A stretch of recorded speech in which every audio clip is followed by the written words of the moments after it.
Welcome to my channel. I'm really glad that all of you are here. Today is a windy day at Swansea and let's see what we can do today. Hello guys, welcome to the first episode of Sapere Ode.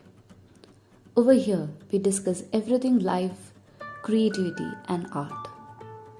So come along with me as we take a tour of Swansea today. In most days, this is a wonderful place. Swansea is a beautiful countryside with beaches, parks, and the nicest people that you will see throughout England. Though Swansea is near to the coastal area, it rains thoroughly over here. Most days are a little windy and a little rainy, like how you see right now.